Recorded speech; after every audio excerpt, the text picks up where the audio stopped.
What's up, everybody?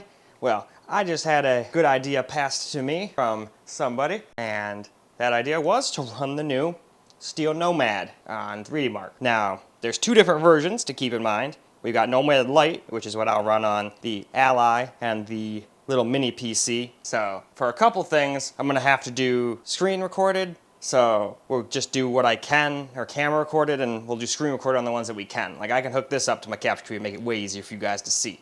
But the laptops don't have any like stock recording software. I got OBS on the old laptop still set up to be for like capturing other stuff, and it'll kill. Well, I guess I don't have to care about performance. It's not like I'm recording the whole time, but then that'd be weird. People would be like, what the hell, why do you only have like one thing that's not screen recorded? That's weird. So we'll just keep it, easy. Do the handheld and whatnot, like screen, and I can do the secondary computer and the main computer and the TV computer. I can do all of those in some screen recording, but I can't do the laptop. So other than that though, I think I can on the little mini PC. If not, we'll do that camera too. But it is what it is. So again, we're gonna do light on like the mini PC and this guy, but then we'll do the like gaming PC version on all the laptops and upwards. I think that'll be more fair, because this thing would probably get like 4 FPS if we try to run the high-end one, But in any case, it's time for me to go start with the mini PC. I still think that thing's probably just a hair bit worse than this, even though it's plugged in and can have hour clocks like all the time. We'll find out right now, actually, because we're going to go run this benchmark and we'll see which one does better. And then I won't have to wonder anymore. But anyway, let's stop wasting time and let's go get started. Well, we're already done with our first test here, and we got 2,225. This thing only has one test, I guess. Or at least the light version does. I'm assuming the other one's the same, only with probably higher resolution and higher graphics, I imagine. But we still couldn't even hit average with this particular thing. So that's okay though. Comparing how cheap and this thing is, that isn't surprising. I figured it wasn't going to do the greatest. Now I am interested how the Ally will do compared to this though. So now that we got this one out of the way, we can go and check that out. And also, before we move on, I wasn't too far off, I don't think, with my estimation on what it would have got if we ran the higher end version. I think I said like 4 to 7 FPS. If it's only getting like 16 on the light test, imagine what it would get on the actual high-end PC thing. It might even tell me to go fuck myself. You can't play it, sorry. This thing's too shitty. You can't even run this benchmark. Who knows? But anyway, let's go move on to the Ally now, shall we? Alright, so I ran the Ally here, just on battery first, just for fun, and then I'm going to plug it in and we'll see what it gets after that. But we managed to beat average, not the best, and we got 20.33. with 2744, which apparently is good. So, awesome. So now, let's go plug her on in and see how it does. Alright, so now it's done being plugged in, and we got 2,807 this time. And graphics test says it's 20.8, so we got like, what, 0.3 more of an FPS? So, at least in this particular benchmark, it doesn't seem to make that much of a difference. But obviously there are some games where it can. This is just not one of them.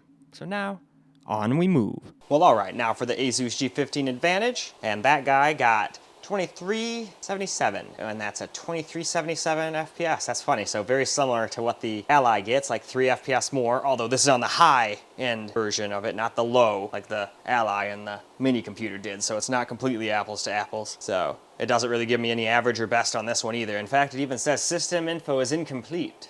Some of the data could not be posted, so I don't know what's up with all that, but it is what it is. So now we're going to go and move on to the Alienware. Alright, so the Alienware is all done with the tests now, and we got 4290, which apparently is good. Not quite the best though, and only slightly above average, but we got 42.9 FPS in this test, so we kicked my old laptop's butt pretty good. A couple more FPS there, like what, 8 more FPS and we'd be, well, it's 22.9, I might call it 43, so yeah, like 7 more FPS and we'd be shit at double the FPS that my other laptop got, because it only got what, 24, 25 or something FPS average. So still not even able to hit 60, but this test's really hard. I doubt any of my computers are going to hit a solid 60. Maybe the 4090 and XTX will, but I doubt it. They'll probably be like in the 50s and high 40s. We'll see though, maybe they'll surprise me. This one I was only expecting it to be a little tiny bit faster than my other computer, but it's quite a damn bit faster. But I guess for the damn price it better be. Anyway, let's stop blabbing and let's get on to the next computer. Alright, here we go with the secondary computer here. And sorry, the colors are all muted and weird. I completely forgot to turn HDR off before I started recording. But regardless, our score is 7,005, so we beat average, but we were still pretty far away from the best. But I don't have the best components in here, so that's not surprising. Nor have I sat here and tinkered with it too awful much. So there's the 70.5.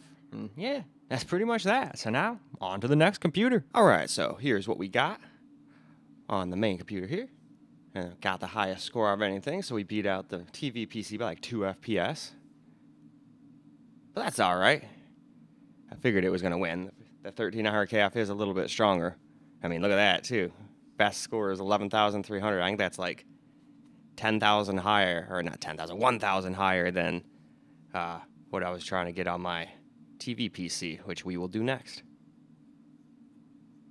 But in any case, seems like all the clocks stayed pretty much right where they should. That's what I like. I don't like things bouncing all over the place if I can help it. Anyway, though, on to the TV PC. All right, benchmarks all done on the TV PC, and we didn't quite beat the main PC, but that's okay. I wasn't expecting it to. And it's when, like, I think it's within like 2 FPS or so. And again, sorry about the HDR. I kept forgetting. I forgot to turn it off on all the computers when I did it. So anything with HDR is going to be discolored and terrible. But at least you can see the scores, and that's what counts. So we beat average by a tiny bit.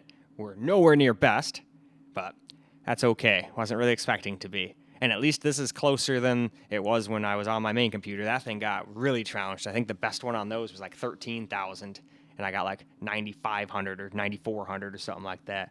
But anyway, let's go and see that right now. Well, all right, guys. That is a wrap for this particular video. I should, I guess, left the window open at the end, but whatever. We could just look at this really cool wallpaper while we finish up here. But so far, my computers are doing pretty good. I think only one of them was below average, so that's good. And that was the little mini PC, and that thing's like the cheapest. It was literally the cheapest one with a 680M I could find. That also had an external thing for a GPU, because I thought, hey, maybe one day I'll make a little emulation machine in my bedroom kind of deal. But I'm never really turning it into a full high-end PC. I'd have to spend way more than it's worth to do that. I'd want to get like one of those $300-400 external GPUs instead of going out the whole enclosure and all that stuff and getting my own separate GPU kind of thing. But we'll see. Maybe I'll think those other ones aren't worth it in the end. But regardless, that's not what this video is about. This video is about the benchmark, and now we've got everything done, so now we know how everything does. I wasn't expecting anything to get the highest scores ever, but I was also expecting not to get the lowest. And only, like I said, only one did that, so I'd call that a win in my book. Besides, benchmarks are just for fun anyway, unless you want to spend like infinite amount more money just for a couple % more. Like, I don't think anybody who's got like 8,000 megahertz RAM and a 14,900 KS is going to get 30 to 40 FPS more than me in any game. They might get like 8 to 10, and that's worth it for them since they did all that extra work. They deserve something, I would say. Otherwise, what the hell's the point other than numbers and a benchmark, right? So that's how I use them. Benchmarks are just for fun. I just figured this would be a fun little thing, see how all my computers do, as someone suggested. So here we are. So now we are done. It's time to end. So I hope you guys enjoyed the video, because I sure as hell enjoyed making it for you guys. And until the next video, peace out, guys.